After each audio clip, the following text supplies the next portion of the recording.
여러분의 삶에 어떤 새로운 변화를 원하십니까? 좋은 변화를 원하십니까? 그렇다면 여러분 정말 여러분의 삶 가운데 새 창조의 역사가 일어날 수 있다라고 믿으십니까? 하나님께서는 우리에게 바로 그러한 은혜를 오늘도 주시기를 원하십니다. 그래서 오늘 우리를 예배 자리 가운데로 부르셨고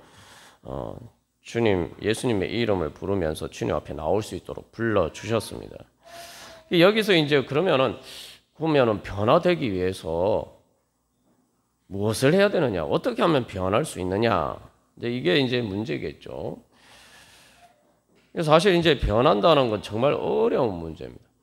좋게 변한다는 건 더 어려운 문제죠. 근데 이제 우리가 이제 가만 생각해 보면은 정말 우리의 삶을 가장 극적으로 변화시키는 일이 무엇인가 이렇게 생각해 보면은 이 정치 문제입니다. 주권의 문제예요. 사람들이 정치는 나하고 별로 상관없다고 생각하지만 사실은 이 주권의 문제에 따라서 내 삶이 내가 의도하는 바와 상관없이 내 삶이 변하게 됩니다. 이게 중요한 거예요. 내가 의도하는 바와 상관없이라는 거죠. 예를 들면 6.25 전쟁이 일어났다. 그 정치인들이 그런 전쟁을 일으켰을 때에 수많은 사람의 삶이 완전히 송두리째 바뀌게 됩니다. 그리고 우리가 오늘 현실에서도 그걸 잘 목격하고 있습니다. 이 한반도에 보면은 북한과 이 대한민국이 같이 공존을 하고 있어요. 근데 여러분, 북한 사람들은 실제로 이 우리와 혈연 관계가 있는 사람이에요. 단순히 이상 가족뿐만 아니라 실제로 이렇게 보면은 다 혈연 관계예요. 말 그대로 같은 한 민족이고 같은 한반도 같은 땅에 살고 같은 말을 쓰면서 사는데 여러분 북한하고 대한민국하고 전혀 다른 나라가 되죠. 삶이 전혀 다른 삶이 되죠. 대한민국은 세계에서 10위권 안에 들어가는 경제 대국으로서 그렇게 그런 자리에 있는데 북한은 세계에서 경제적으로 제일 거의 끝에 가까운 그런 자리에 있어요. 아니 어떻게 같은 사람이 같은 땅에 사는데 이렇게 전혀 다를 수가 있을까요? 이유가 뭡니까? 정권이 다르기 때문이죠. 주권이 다르기 때문이죠. 북한 공산당이 그 주권으로 다스리는 나라이기 때문이고 대한민국은 대한민국 정부가 다스리는 나라이기 때문입니다. 여기서 우리가 알 수 있는 것은 이게 어떤 나라냐에 따라서 우리의 삶이 전혀 달라지죠. 그래서 이제 통일이 중요한 것입니다. 통일이 되면 또 삶이 달라지겠죠. 그래서 이 주권의 문제는 또 리더십의 문제이기도 합니다. 그 리더가 누구냐에 따라서 완전히 달라져요. 똑같은 사람인데 똑같은 모든 환경적인 조건이 다 똑같은데 리더가 누구냐에 따라서 완전히 달라집니다. 이게 대표적으로 우리가 이제 역사에서 잘 알 수 있는 사건이 임진왜란 때 그 이순신 장군이 억울하게 모함을 당해서 이제 몰려났죠. 그리고 이제 원균이 대신 그 지휘관이 되었는데 그래서 그 조선 정부에서 원균을 통해서 명령을 내려서 그래서 그 정부의 말을 듣지 않으니까 이순신 장군을 이제 몰아낸 거죠. 몰아냈는데 그래서 원균을 지휘관으로 해서 전쟁을 했더니 어떻게 됐습니까? 전멸했어요. 전멸. 다 죽었어요. 거의 전멸했어요. 오죽했으면은 더 이상 이제 조선 수군은 다 망했으니까 수군 자체가 해체된 거나 마찬가지란 말이죠. 근데 그 원균 밑에서 싸우던 사람들이 똑같이 이순신 장군 밑에서 싸우던 사람들이 그냥 위에 지휘관이 이순신 장군에서 원균으로 바뀌었을 뿐이에요. 단 한 사람이 바뀌었을 뿐입니다. 이순신 장군이 그러면은 지휘관으로 있을 때는 어땠냐? 전쟁을 해서 엄청난 대성을 거뒀는데 사실은 한 번도 진 적이 없어요. 진 적이 없을 뿐만 아니라 그런 엄청난 대성을 거두고도 사실은 조선 수군의 피해는 거의 없었어요. 단 한 사람이, 근데 그 한 사람이 누구냐, 이게 머리가, 지휘관이, 다시 말하면, 다른 말로 하면 머리가 누구냐에 따라서 완전히 다른 상황에 놓이기 때문에. 그렇다면 여기서 이제, 우리의 삶의 근본적인 변화가 일어나려면은 바로 이 머리가의 문제가 중요하구나. 우리가 알 수가 있죠. 그렇다면 예수님이 우리의 주님이라고 우리가 고백하는데, 그건 다른 말로 예수님을 이 머리라는 거죠. 예수님을 머리로 따르겠다는 고백이죠. 그럼 예수님을 머리로 따르면 우리의 삶은 어떻게 되겠습니까? 사람인 이순신 장군이 머리가 되었을 때에도 사실은 임진왜란의 그 난리통에서도 전국이 다 이렇게 쑥대밭이 되었는데, 사실 그 이순신 장군이 다스리고 있었던 그 전라남도 지역의 거기에는 정말 전혀 다른 세상이, 전쟁과 상관없는 세상이었어요.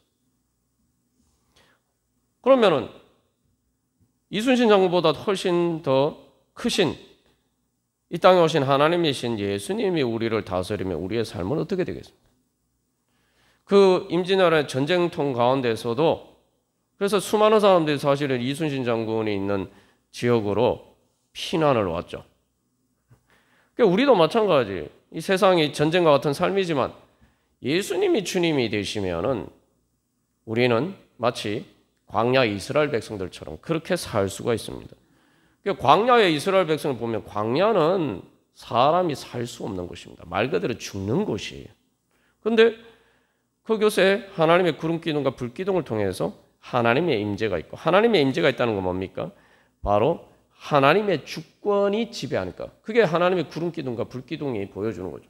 그러니까 어떻게 됩니까?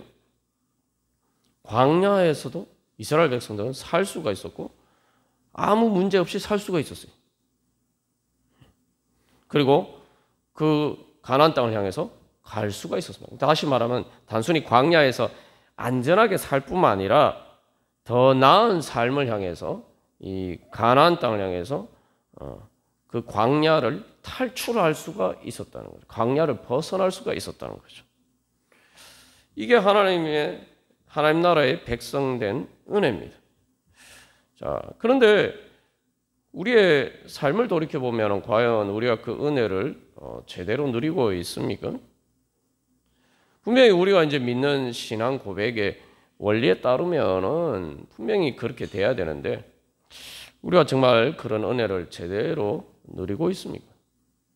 그러면은 여기서 이제 뭐 어떤 문제가 있느냐, 내 삶이 변하지 않는 이유가 뭐냐, 우리가 이것을 잘 생각해 봐야 돼요. 그러면은 내 삶이 변화가 되려면 내가 과연 예수님을 주님으로 따르는 그 하나님 나라의 주권에 내가 얼마나 복종하고 있느냐, 하나님의 나라의 주권을 얼마나 따르고 있느냐, 우리가 그 부분을 돌이켜봐야 됩니다. 그렇지 않다면은 문제가 거기에 있다고 생각하지 않으면은 문제가 예수님께 있는 거죠.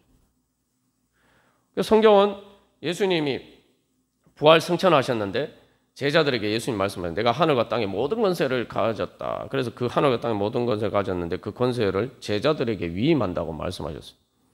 그래서 이 하늘과, 예수님은 만왕의 만주의 주님으로 하늘과 땅의 모든 권세를 가지시고 온천한 만물을 주관하시고 다스리신다. 만물을 다스리시는 분이다. 우리가 성경에서 그렇게 고백하고, 그래서 우리가 예배를 드리는 거예요. 예배 드린다는 것은 바로 그런 예수님을 우리의 왕으로 섬기고 예배하는 거죠. 그런데 우리의 삶이 그 은혜를 제대로 누리고 있지 못하다면은 어디에 문제가 있느냐? 예수님이 진짜 다스리고 계신 거 맞나? 아니면은 내가 예수님의 다스림을 받지 못하는, 예수님의 주권의 영향력에서 벗어난 부분들이 없는가? 그 어디에 문제가 여러분 있다고 생각합니까? 예수님에게 문제가 있다고 해서 우리가 예수님 안 믿는 거죠. 예수님 믿지 말아야 돼요. 우리가 사실 세상을 살다 보면은 그렇습니다. 뭐 예수님이 제자들에게도 하늘과 땅의 모든 권세를 하나님이 성부 하나님께서 예수님에게 주셔서 그것을 제자들에게 위임한다고 하셨는데 제자들이 어떻게 죽었습니까? 다 순교해서 죽었잖아요. 예수님이 로마 제국에 의해서 죽으신 것처럼 제자들이 다 그렇게 죽었잖아요. 그럼 도대체 무슨 예수님이 하늘과 땅의 모든 권세를 가지고 다스리신단 말입니까? 그러면은 여기서 우리에게 선택지는 두 가지. 예수님을 안 믿든지, 예수님이 주님이라고 안 믿든지, 아니면 나한테 문제가 있다고 생각하든지, 둘 중 하나예요.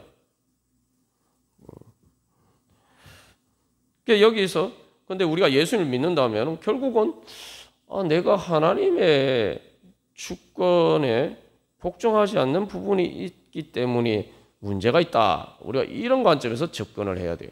그러면 문제가 쉬워집니다. 내 마음만 바꾸면 되기 때문에.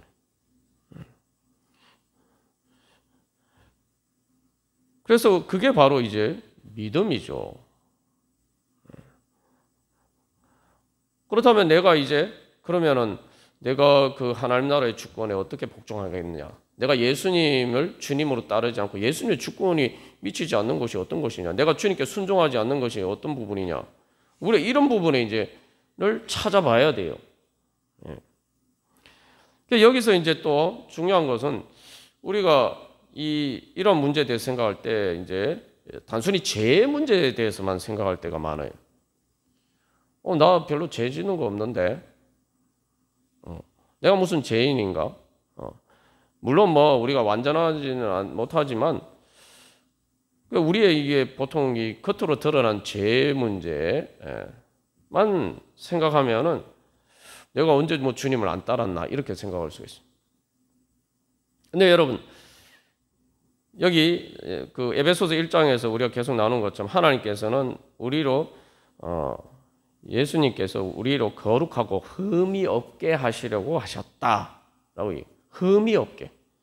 우리가 흠의 문제를 봐야 돼요. 흠의 문제를.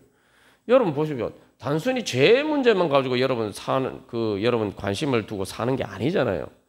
죄 문제는 대부분 우리가 법을 어겨서 진짜 이 수사를 받고 기소를 받고 재판 받고 교도소 가고 대부분 우리 대부분의 사람들은 그런 것과 별로 상관이 없어요. 우리 삶이. 그러니까 그런 관점에서만 생각하면은 내가 하나님 나라의 주권에 복종하지 않는 게 무엇이지? 내가 이렇게 생각할 수가 있어요.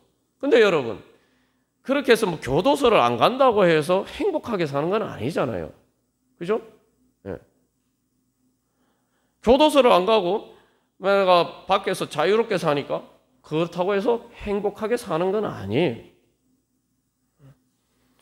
여기서 그래서 우리가 행복하게 살려면은 다시 말하면 하나님의 은혜의 영광을 누리면서 살려면은 우리가 흠을 제거해야 돼요.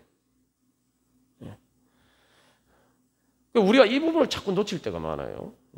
그래서 은혜의 영광이라고 얘기했죠. 영광.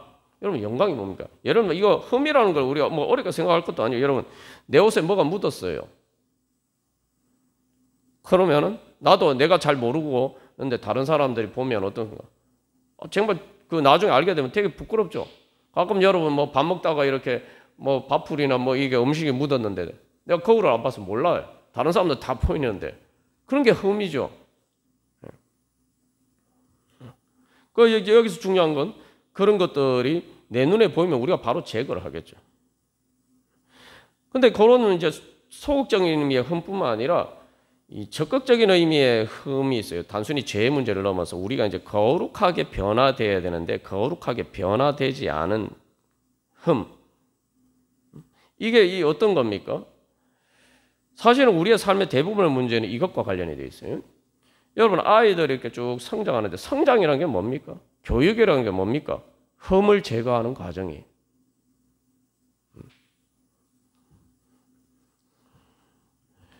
내가 예를 들면 악기를 연주한다라고 할 때 악기 연주하는데 음악가들이 왜 그렇게 연습을 합니까? 흠을 제거하기 위해서죠. 왜 흠을 제거하려고 합니까? 영광스럽게 위해서. 사람들이 듣기에 좋도록. 그러면은 저 사람 참 훌륭한 음악가구나 하고 사람들이 그 사람 볼 때 그 사람 통해 아름다운 소리를 들으면은 사람들이 먼저 그 소리를 듣고 감동을 받고 그리고 그러면은 그 음악가를 향해서 칭송하겠죠. 그 서로가 영광스러워지는 거예요. 흠이라는 것은 영광을 제거하는 문제입니다. 죄송합니다. 흠을 제거하는 것은 영광스럽기 위한 거죠. 그러니까 여러분 우리가 단순히 이 얼굴에 뭐 안 묻었다고 해서 안 묻기만 하면 됩니까? 여러분 외출할 때 얼굴에 뭐 묻었는지 안 묻었는지만 보는 게 아니죠. 이렇게 뭐 머리도 빗고 그렇게 한다 이 말이죠. 그러니까 다시 말하면 사람들 보기에 잘 보이도록 우리가 이렇게 치장을 합니다. 뭐 그게 꼭 나쁜 게 아니라 그 사실은 그게 바로 내가 영광까지는 아니더라도 어쨌든 아름답게 보이려고 하는 거죠. 그 영광이라는 개념은 아름답게 보이는 거예요. 아름답게 보이는 거예요. 그 아이들이 교육을 받는 것도 마찬가지입니다. 그래서 시험을 쳤는데 틀렸어요. 그게 흠이에요. 학생들이 공부를 하는 거는 뭐냐면 그런 흠을 제거하고 성적을 잘 받는다는 것은 그런 흠이 상대적으로 적다는 거죠. 그러니까 우리의 삶의 대부분의 문제는 사실은 흠의 문제예요.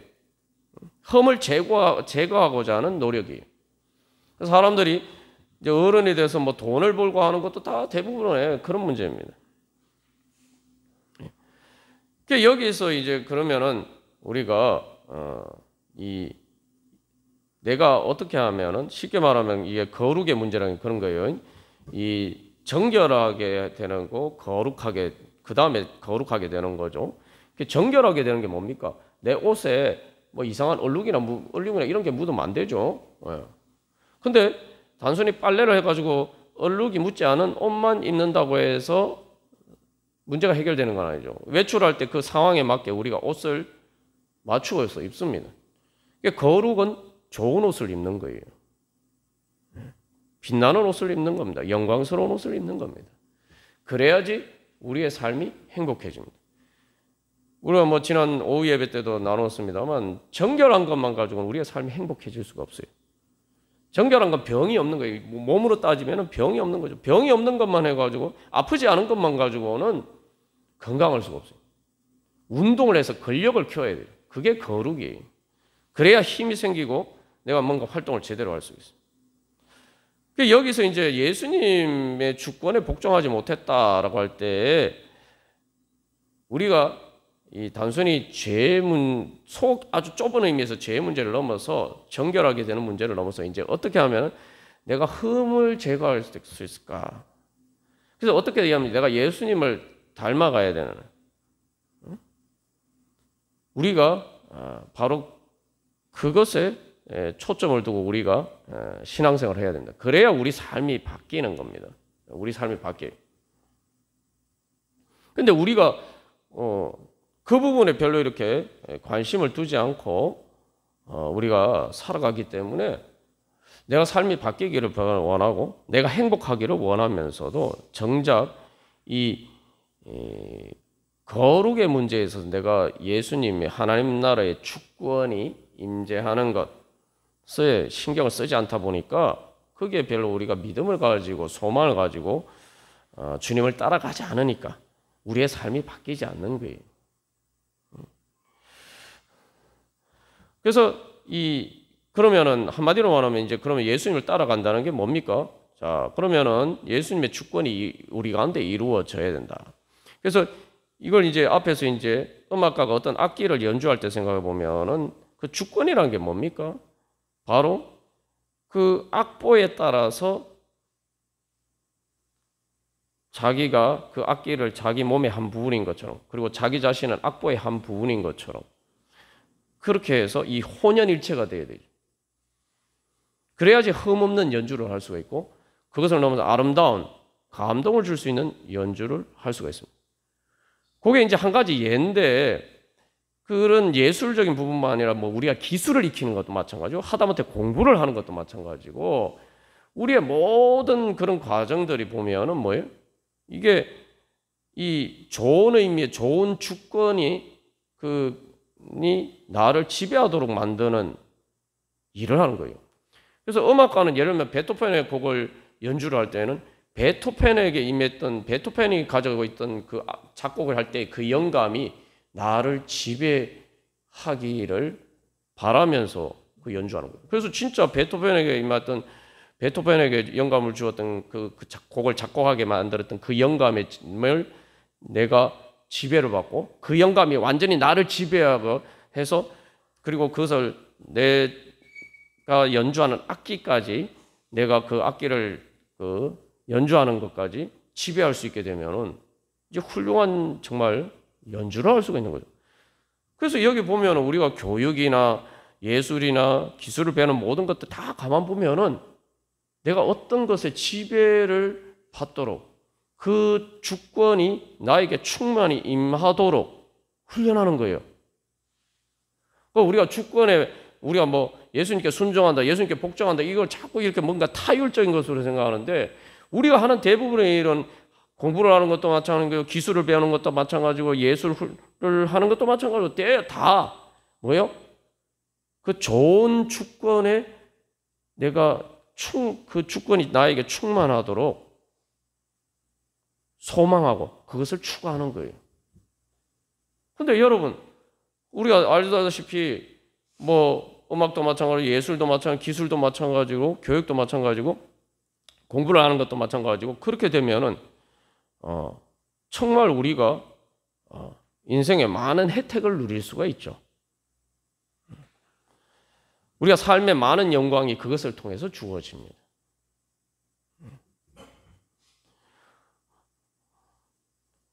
그래서 말 그대로 이게 이제 이 머리로 통일된다, 이게 바로 그런 의미죠.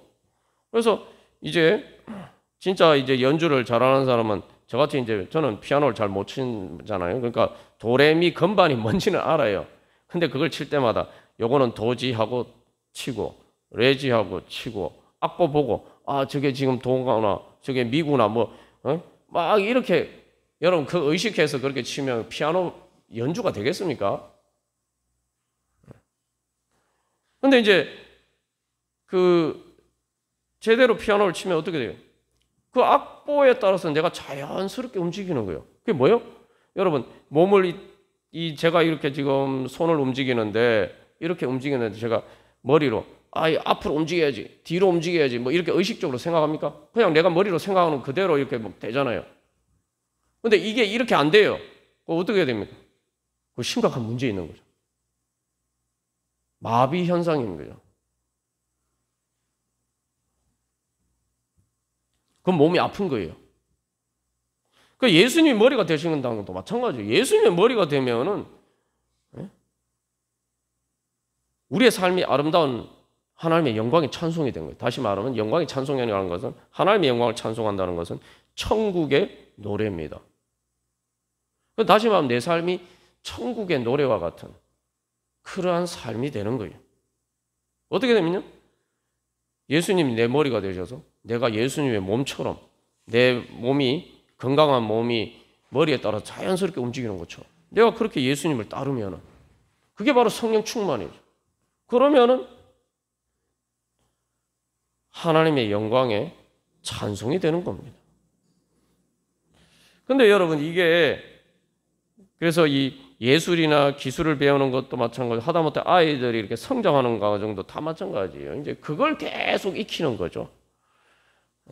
그래서 아이들에게도, 갓난아기한테도 다리가 있죠. 다리가 있는데 갓난아기들은 못 걷죠.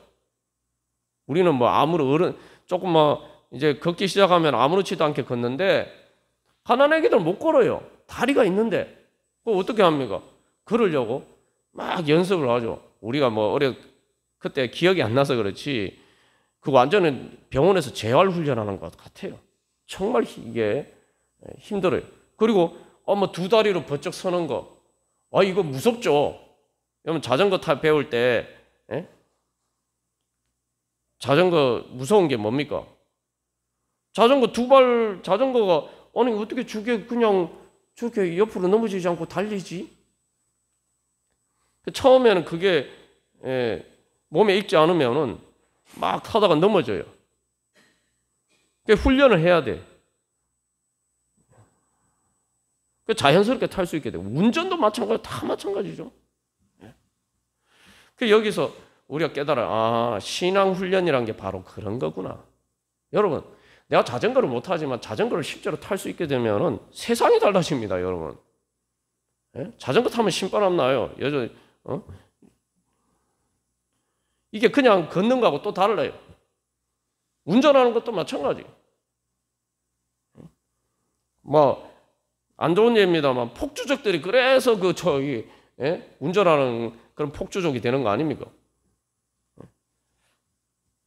그 나쁜 의미이지만 어쨌든 이제 우리가 이렇게 뭔가 기술이나 예술은 뭔가 그걸 내가 익히게 되면 내가 새로운 능력을 얻게 되고 내가 사는 세상이 바뀝니다.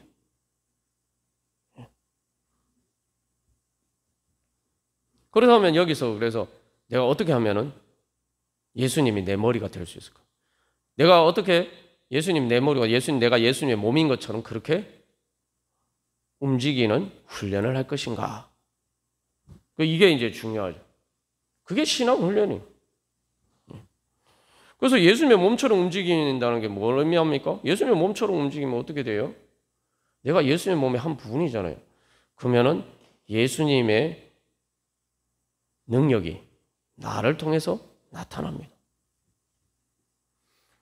그 능력이 나타나는 거는 예수님이 하시는 일이고 중요한 거 그래서 내가 어쨌든 예수님의 주권에 복종하고 예수님의 주권에 따르는 이 훈련만 때문에. 그래서 이게 이제 우리가 아이들의 성장 과정, 사람의 성장 과정에서도 그게 신경이 발달하는 거죠. 이게 뇌가 이렇게 발달하는 거 다 마찬가지예요. 뇌 신경이 이렇게 신경망이 점점 퍼져서 이렇게 연결이 가는 과정이에요. 그게 이제 오늘 이 에베소서 1장에서 통일이 된다. 또 모든 것이 합력하여 선을 이룬다. 이게 다 그런 의미가 있는 거예요. 그래서 뇌가 발달하는 것도 뇌 신경세포들이 얼마나 서로 이렇게 잘 연결이 되어 있느냐, 많이 연결되어 있느냐, 신경세포가 많다고만 해서 이제 이 머리가 좋아지는 게 아니라 이게 어떻게 많이 서로가 연결이 되느냐가 중요한 거예요. 성장 과정에서 이제 그것들이 점점 생겨나면서 신경이 그렇게 이제 연결이 된단 말이죠. 이게 성장 과정이. 다시 말하면 예수님의 지시를 받아서 내가 예수님 머리 대신 예수님의 그 성령의 신경을 통해서 내가 움직일 수 있도록 그게 이제 발달되어야 되는 거죠. 그 다른 말로 하면 또 그 내용이 뭐냐면은 신경이에요.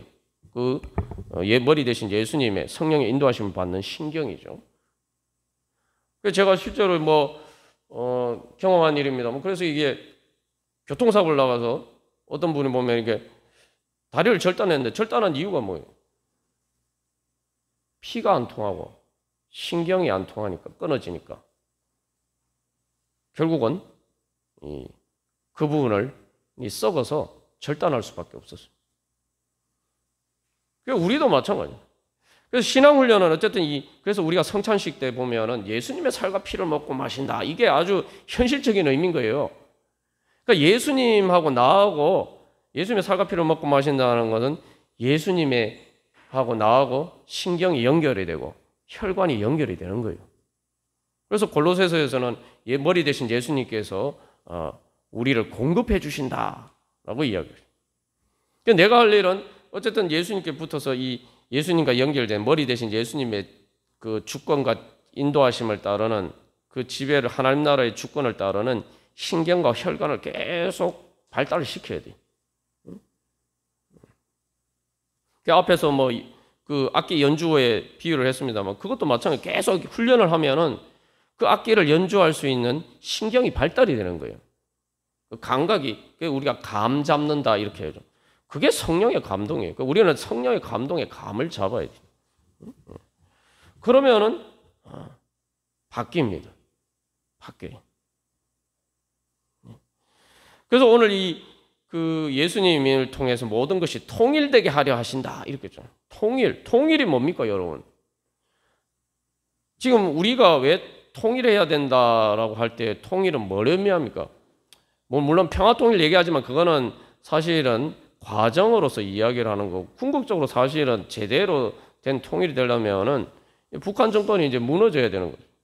대한민국 이 정부에서 통일이 되고, 그러니까 머리가 하나야 돼요. 근데 그래서 사실은 이 북한 정권은 대한민국 헌법은 분명히 대한민국 영토가 한반도로 돼 있는 전체로 돼 있는데 거기에 따르지 않는 일종의 반역하는 정권이란 말이죠. 그게 이제 죄죠. 우리도 마찬가지예요. 우리 안에 그런 것들을 자꾸 제거해 나가야 돼요. 예전에 이제 6.25 직후에 그 사실은 대한민국에 남아 있었던 그 북한 군들이 이제 빨치산으로 이제 활동을 해서 뭐 지리산 같은 곳에서는 낮에는 대한민국, 밤에는 조선인민민주주의 공화국 뭐 그런 얘기가 있었습니다만 그 이제 그 소탕하는 데까지 한 꽤 오랜 시간이 걸렸어요. 예. 우리도 마찬가지예요. 예수님의 주권은 우리가 인정하든 인정하지 않든 어제나 오늘이나 내일이나 영원히 동일합니다. 문제는 내가 그 주권에 복종하느냐. 그 죄가 뭐냐? 예수님의 주권에 복종하지 않는 거예요. 흠이 뭐냐? 예수님의 주권에 복종하지 않는 거예요. 그게 예수님의 주권에 복종하지 않고 그게 머리가 되려고 하는 거예요. 예수님과 다른 머리가 되려고. 그래서 예수님이 통일하게 하신다는 건 바로 그거죠. 근데 여기서 이제 우리가 소망을 가져야 될 것은 예수님이 통일하신다고 할 때 그것은 반드시 이루어지게 되어 있습니다.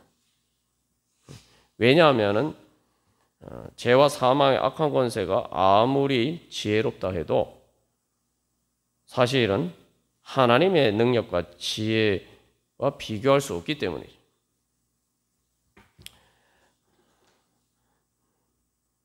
그래서 이 통일이라는 게 바로 이제 그런 거예요.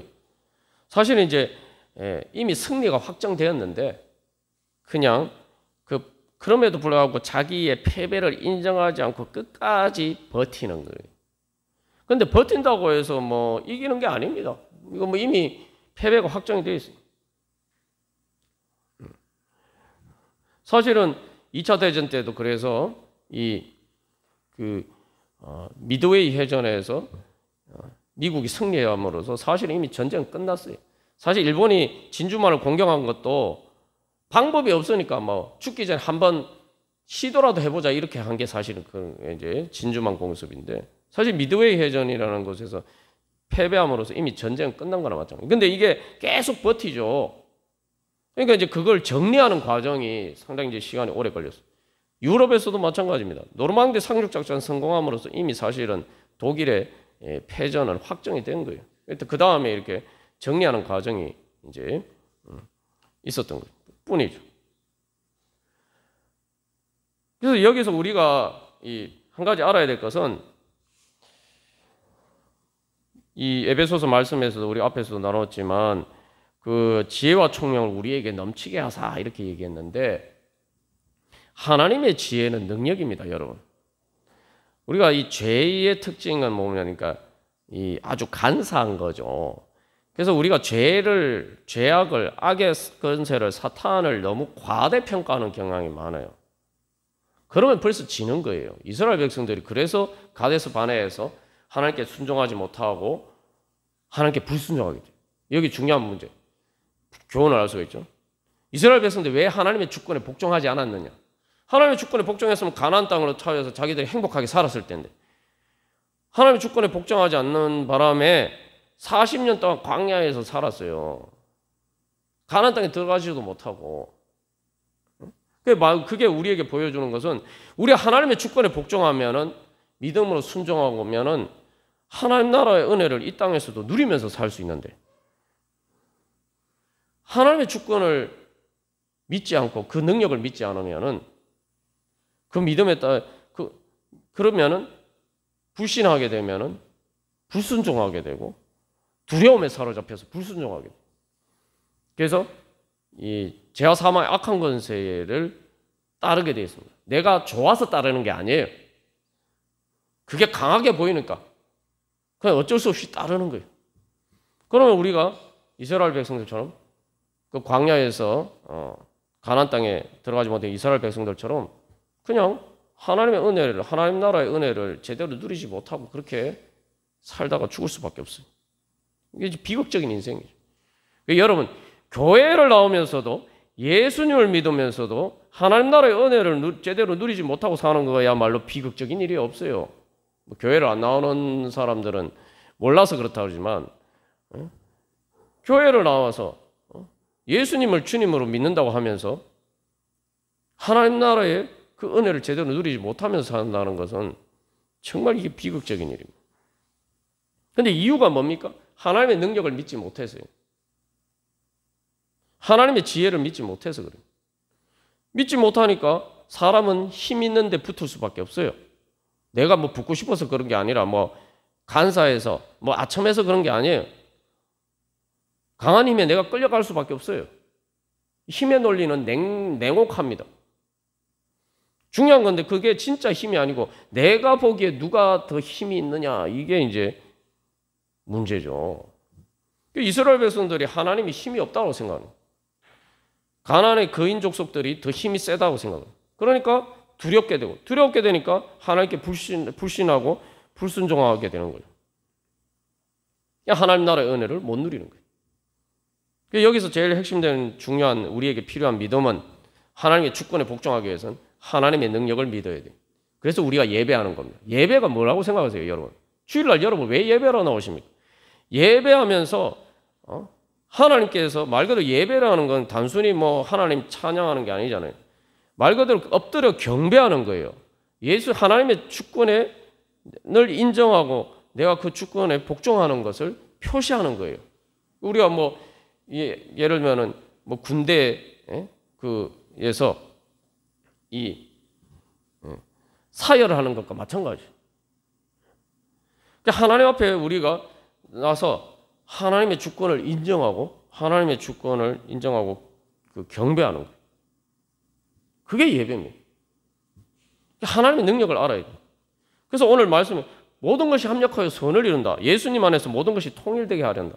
아무리 죄와 사망의 악한 권세가 날고 기는 것처럼 보여도 하나님을 이길 수가 없단 말이에요. 그래서 로마서 8장에서도 모든 것이 합력하여 선을 이룬다 이야기하면서 결국 뭐라고 얘기합니까? 아무것도 하나님의 사랑에서 우리를 끊을 수 없다. 우리를 사랑하시는 하나님을 아무것도 이길 수 없다. 하나님의 사랑이 넉넉히 이긴다. 그렇게 고백하는 거죠. 그래서 여러분, 사탄의 악한 꾀는 힘을 발휘하는 것처럼 보이지만 진리가 아니기 때문에 망하게 돼 있어요. 우리가 이걸 자꾸 놓칠 때가 많은데 사탄은 자체가 악한 거기 때문에 그 악한 꾀는 원래 자기 꾀에 자기가 빠지는 겁니다. 악하다는 건 모순적인 거예요. 논리적이지 않은 거예요. 그래서 로마서 12장에서 사도 바울이 너희들이 영적인 예배를 드려라. 영적인 예배가 뭐냐면 문자 그대로 하면은 합리적인 예배를, 합리적인. 죄는 뭐냐면 합리적인 게 아니에요. 합리적인 게 아니라도 그 현상으로는 나타날 수 있지만 합리적인 게 아닌 거는 결국은 이루어지지 않습니다, 여러분. 현실로 이루어지지 않아요. 우리가 이걸 잘 알아야 돼요. 그래서 사탄은 자기가 빠져서 망하게 돼 있어요. 그래서 사탄은 몰라요. 여기서 중요한 거는 여러분, 사탄이 똑똑하다고 생각하는데 사탄은 무식합니다. 진리를 몰라요. 자기가 빠져서 스스로 망하는지 몰라요. 그거 알면 그렇게 하겠습니까? 우리도 마찬가지입니다. 알면 그렇게 하겠습니까? 몰라요. 무지한 거예요. 그러니까 진리를 믿지 않으니까 거짓으로 하니까 자기 자신에게 속는 거예요. 이게 중요해요. 자기 자신에게 속는 거예요. 그 진리는 뭐냐면 우리가 자꾸 이 진리를 오해하는데 예수님이 진리라고 할 때는 예수님이 천지를 창조하신 만물의 주인이라고 믿잖아요. 예수님이 진리는 실체를 이야기하는 거예요. 진리는 그대로 이루어지는 겁니다. 여러분, 자연의 법칙을 어기고는 아무것도 존재할 수가 없어요. 사는 게 아니라 존재 자체를 할 수가 없습니다. 자연의 법칙이 진리예요. 하나님의 말씀도 마찬가지로 진리입니다. 진리를 따르지 않으면 반드시 죽으리라 말씀하셨잖아요. 자연의 법칙을 따르지 않으면 여러분, 자연의 법칙을 따르지 않으면 존재 자체가 없어집니다. 그냥 뭐 이렇게 안 되는 게 아니고 그게 하나님의 진리예요. 그게 진리의 능력입니다. 우리가 예수님을 주님으로 고백하면서 복음을 믿는다는 것은 바로 우리를 사랑하신 하나님의 진리, 예수님의 진리, 그 말씀이 결국은 최후 승리하고 아무것도 그것을 이길 수 없다라고 믿는 거예요. 그러면 그 다음에 내가 믿음으로 따를 수가 있습니다. 여러분 믿으십니까? 예. 그래서 우리가 예수님이 통일되게 하려 하신다라고 하는데 모든 것이 합력하여 선을 이루게 하신다는데 여러분 모든 것이 합력하여라고 하잖아요. 그러면은 나는 그 일에 어떻게 협력할 것인가? 그 일이 남의 일입니까? 하나님이 나에게 선한 일을 이루어 주시려고 하는데 모든 것이 합력하여 선을 이루게 하시려는데 그 일에 나는 어떻게 합력하고 있습니까? 난 뒷짐지고 있지 않습니까? 내가 어떻게 합력합니까? 주님 따르면 되는 거죠. 어떻게 주님을 따를지는 우리가 또 계속 또 살펴보겠습니다만 그래서 우리가 다시 한번 이 시간 결단하면서 제가 예수님 따르기를 원합니다. 주님 하나님 나라 이루어 주시옵소서. 우리 함께 한 주간 기도문 교독하고 우리 같이 기도하겠습니다. 1번 제가 먼저 읽겠습니다. 예수 그리스도의 전당하신 주권 아래 제 모든 것이 통일되어 하나님 나라를 이루게 하소서.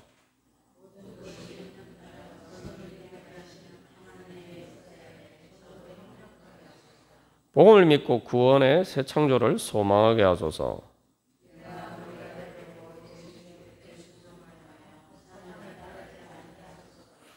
예수님의 주권에 복종하는 지혜를 주소서. 예수님을 내 머리처럼 따르고 내 생명처럼 사랑하게 하소서. 아멘. 예. 여러분 이 시간 하나님 아빠 아버지 우리가 크게 부르짖고 기도하겠습니다. 여러분 이게 하나님 아빠라고 부른다는 거는 단순히 하나님 도와주십시오 이것만 아닌 거 사실은 그게 예수님의 주권을 인정하는 가장 중요한 믿음이죠. 이게 예수님이 너희가 어린아이와 같이 되지 않으면 하나님 나라에 들어갈 수 없다 말씀하셨는데 하나님이 내 아빠로서 그렇게 나는 그 하나님 아빠를 따라서 하나님 아버지의 어머니와 같은 성령의 품 안에서 내가 살기를 원합니다. 그 소망하는 거예요. 그래서 우리 그런 믿음으로 우리 함께 크게 부르짖고 하나님 아빠 아버지 부르짖고 우리 같이 기도하겠습니다. 하나님 아빠 아버지